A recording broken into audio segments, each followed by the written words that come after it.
one of the best ways I've heard people talk about this is everyone understands the concept of land, right? They're not making more of it, and owning land has value. If you can break that model or bend that model to understand digital land, right, or digital property, and you say, hey, there's only 21 million acres, right? And you can buy one right now for $8,900. Right. Do you think they're going to be worth more or less in the future? Right. Simple.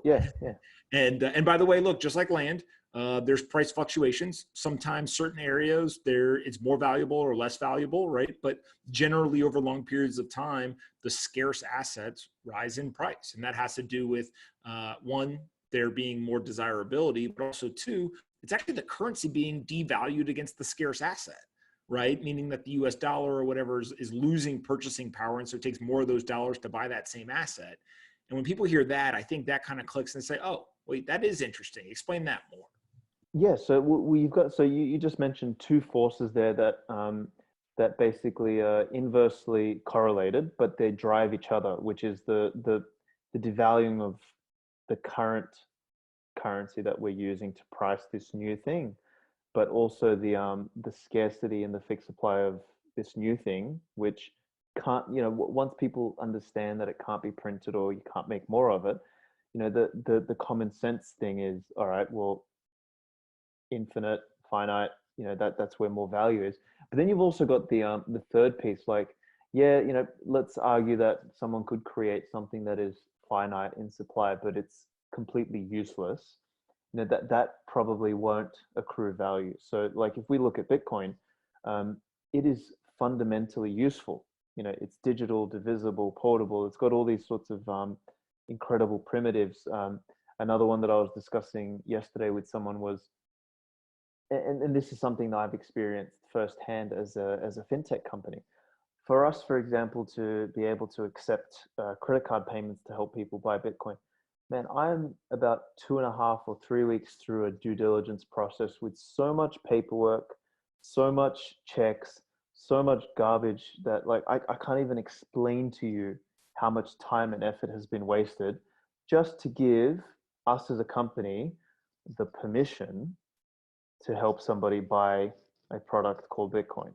Like if in a world where Bitcoin is a functional money, that permission doesn't need to be chased. Like you don't have any of that. So all of that friction, all of that wasted time, energy, resources, shit that doesn't actually add value to anything is gone.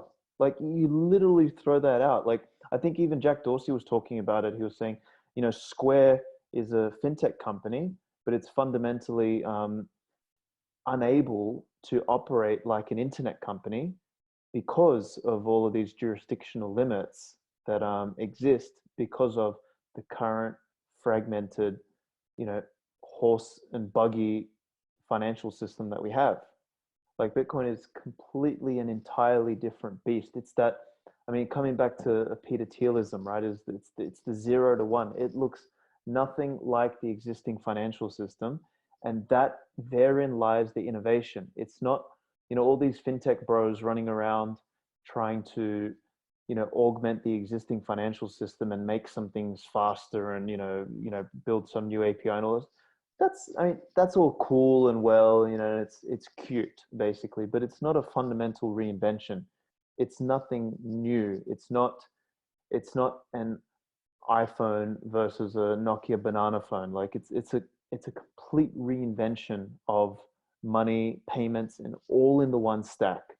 And that, I think, when you layer that on top of the land argument, so you've got this thing which is not 10 times, but 100 times more superior.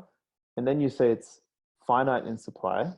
And then you say that you can show that this other thing that we're using at the moment is not only infinite in supply, but it's also devaluing, it's broken and all this sort of shit.